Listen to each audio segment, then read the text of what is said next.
إن الحمد لله نحمده ونستعينه ونستغفره ونعوذ بها من شرور أنفسنا ومن سيئات أعمالنا من يهده الله فلا مضل له ومن يضلل فلا هادي له أشهد أن لا إله إلا الله وحده لا شريك له وأشهد أن محمدا عبده ورسوله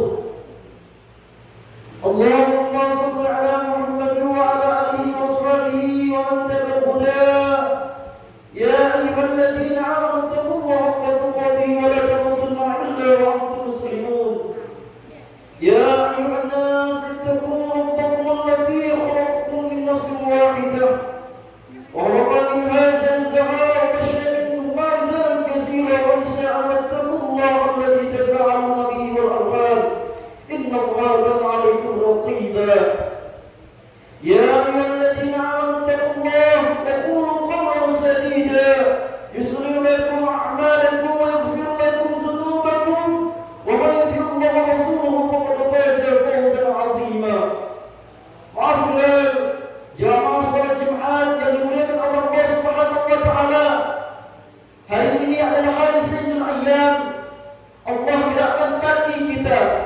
Allah langkahkan kita ke tempat yang baik untuk menunaikan perintah Allah. Ini adalah nikmat besar dari Allah Subhanahu wa taala. Dengan senantiasa meningkatkan kualitas iman dan takwa kita kepada Allah Subhanahu wa taala. Al-jannatu mu'iddat lil muttaqin. Surganya Allah hanya dijadikan untuk manusia yang bertakwa kepada Allah Subhanahu wa taala. Kedua kalimat salawat dan iri salam. Lisan kita tetap bersalawat mengagungkan Rasulullah SAW.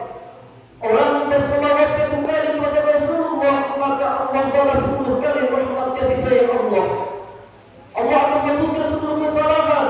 Allah akan angkat 10 tingkat derajat kemuliaan bersalawat kita kepada Rasulullah SAW.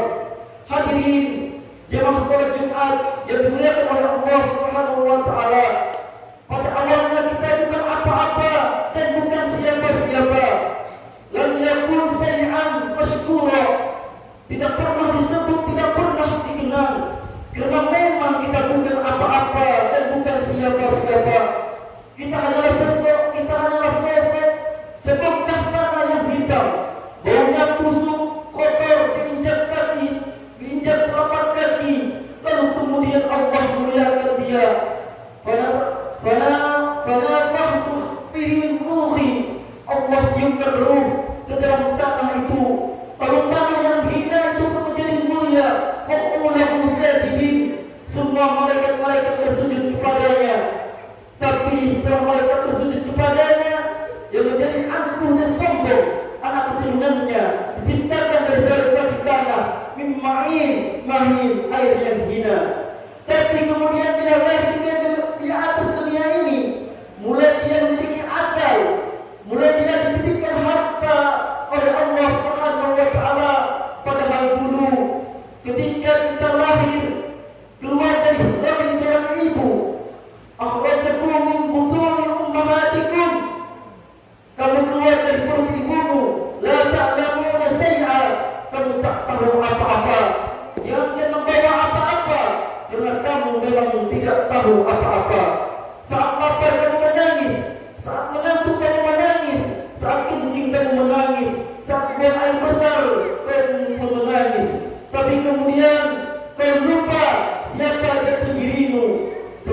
Sungguh benar kata pepatah Arab, halaka umruhu lam yasrif qadrahu. Celaka, yang celaka bukan orang miskin, yang celaka bukan orang susah, yang celaka orang yang tak tahu siapa jati dirinya.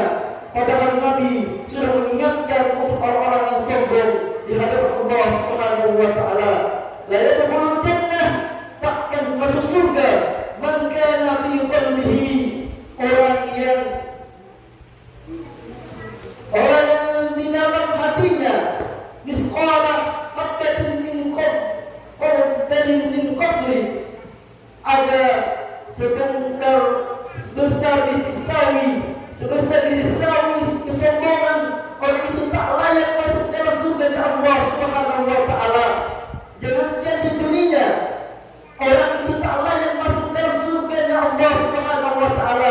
Jangankan di dunia, orang yang sombong di surga pun diusir oleh Allah Subhanahu wa taala. Apalagi sombong di atas muka Allah Subhanahu wa taala. Tapi orang ini terus dalam kesombongannya. Bahkan yang lebih parah lagi, sampai dia berkata, aku tidak pernah sholat, aku tidak pernah puasa, aku tidak pernah berzakat. Kenapa harus rezekiku lancar? Kenapa anakku itu sehat? Kenapa umurku panjang? Kenapa kekuasaanku hebat? Aku sombong. Muhadiru Allah. Mereka merasa sudah menipu Allah. Padahal Allah sudah memainkan mereka dalam tipu daya bernama istidraj. Wa umli lahum, kami berikan kepada mereka umur yang panjang. Kami berikan kepada mereka anak istri hidup yang tenang. Kami berikan kepada mereka rezeki yang banyak. Kami berikan kepada kekuasaan mereka yang tinggi. Tapi sebenarnya itu adalah laknat bersampul rahmat. Dia sholat kenapa dia sakit? Dia puasa kenapa rezekinya tidak lancar? Kalau begitu Tuhan sedang lupa. Tidak, Allah tak pernah lupa. Ya'lamu ma baina aydihim. Allah tahu apa yang ada di depan. Wa ma khalfahum. Allah tahu apa yang ada di belakang. Wa la yuhituna bi syai'in min ilmihi illa bima syaa. Tidak ada seorang pun yang diberi pengetahuan melainkan pemberian Allah Subhanahu wa taala. Hadirin, lalu kenapa Allah biarkan mereka dalam keadaan sakit? Sebenarnya di balik sakit itu ada ampunan Allah Subhanahu wa taala. Ada orang yang sakit gundah gulana, risau, susah hati, bahkan duri yang menusuk telapak kaki. Illa qaramahu an biha sayi'atu. Karena Allah sedang ingin menghapuskan dia dari segala dosa-dosanya. Sebaiknya engkau bersujud kepada Allah, sebaiknya engkau berprasangka baik kepada Allah Subhanahu wa taala. Kata Allah, aku menurut prasangka hamba-Ku kepadaku. Kalau hamba itu sangka baik, maka datangnya akan baik. Tapi kalau hamba itu prasangka buruk, maka datangnya demikian juga. Maka diajarkan seperti itu oleh Allah Subhanahu wa taala dalam hadis qudsinya. Inilah makna hidup, bahwa hidup yang sudah diberikan cobaan ujian oleh Allah, diberikan sakit oleh Allah, husnuzon kepada Allah. Allah akan ampuni, Allah akan ampunkan dosa-dosa, Allah akan hapuskan dosa. Ada jalannya orang sakit, ada jalannya orang susah, ada salahnya duri yang menusuk telapak kaki. Kerana Allah sedang ingin mengangkat derajat kita. Ada pahala yang lebih besar daripada pahala jihad fisabilillah. Ada pahala yang lebih besar daripada haji dan umrah. Apa dia? Innama yuwaffasu birunna azruhum bighairi hisab.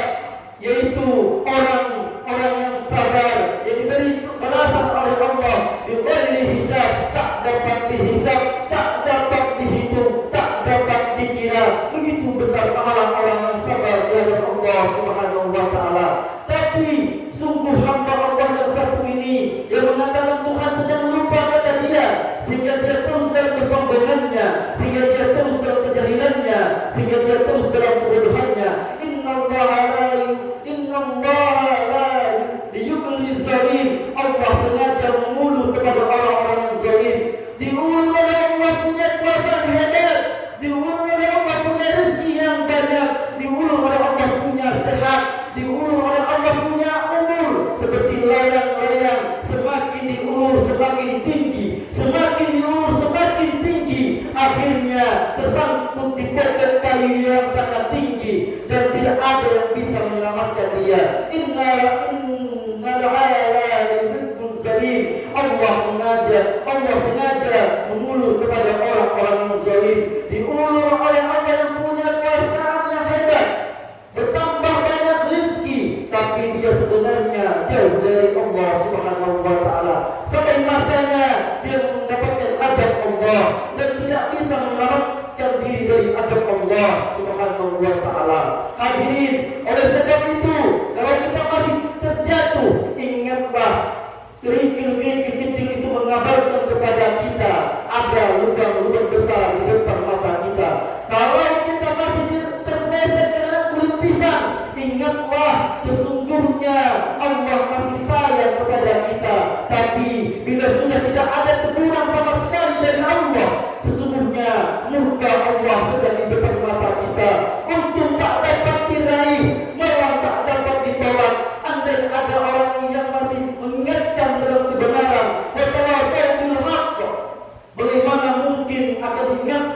sementara khutbah Jumat pun tak mau dia dengarkan. Bagaimana mungkin ada yang mengingatkan sementara ada kajian, pengajian, ceramah dia tak mau datang. Inilah orang yang tersesat di antara makhluk-makhluk yang disesatkan oleh Allah Subhanahu wa taala. Sampai masanya kata-katanya mulai berakhir, kata-katanya mulai berguna. Kalau ajal itu sudah sampai, yastaghfiruna sa'atan, tidak bisa ditunda walaupun sesaat. Yastaqdimun, tak bisa pula dimajukan walaupun sesaat. Akhirnya yang ditunggu pun tiba juga, tiba Sidratul Maut menjemput orang ini. Yang setiap orang berdoa kepada Allah, Allahumma qawwim 'alaina fi syakaratil maut. Ya Allah, ingatkan aku ya Allah ketika menghadapi Sidratul Maut. Nabi berjumpa dengan seseorang ketika peristiwa Isra dan Mi'raj. Ada yang mengaku sakitnya Sidratul Maut itu seperti tebasan pedang beratus kali di tempat yang sama, seperti pancing yang ditarik dari kulit yang basah, seperti kulit kambing yang dikuliti hidup-hidup. Begitulah ketika orang mengaku sakitnya Sidratul Maut, ketika dicabut ruh dari jasad oleh malaikat maut. Tapi orang ini tak peduli dengan itu semua. Akhirnya dia merasakan sendiri sakitnya Sidratul Maut. Meredam nyawa mulai diminta dari ujung kaki, dari ujung kaki naik ke lutut, dari ujung lutut naik ke paha, dari paha naik ke perut, dari perut naik ke dada. Akhirnya sentapkan oleh malaikat maut dengan satu kali tarikan, dengan satu kali sentapan. Hai kau yang sombong, dulu tanganmu mengayun, kakimu tegak melangkah, suaramu menunggal, tapi tiba saat Sidratul Maut menutup kelopak mata pun kau tak sanggup. Datang saudaranya untuk takziah, berkunjung ke rumahnya. Bismillah, walhamdulillahi Rasulullah sallallahu alaihi wasallam. Hari itu semua sertifikat tanah tak lagi berguna, pangkat jabatan tak lagi berguna, titelmu yang panjang tak lagi berguna. Hari itu yang berguna adalah anakmu datang membisikkan di telingamu, la ilaha illallah. Hari itu anakmu tidak datang kerana engkau tak sempat mendidik anak dengan ilmu agama.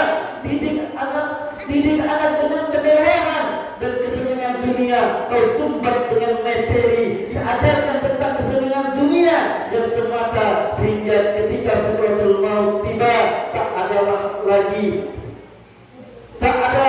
senang kesenangan yang indah dari seorang anak. Tak ada satupun yang membisikkan kalimat la ilaha illallah di telinga orang tua yang ketika akan Sidratul Maut, saat itulah mati dalam keadaan su'ul khatimah, kerana tidak ada yang membisikkan kalimat la ilaha illallah. Barakallahu lakum bil Qur'anil azim wa nafa'ani wa iyyakum bima fihi min al-ayati wa hakim. Qad taqabbalallahu minni wa minkum tilawatahu innahu was-sami'ul alim wastaghfiruhu innahu huwal ghafurur rahim. Allah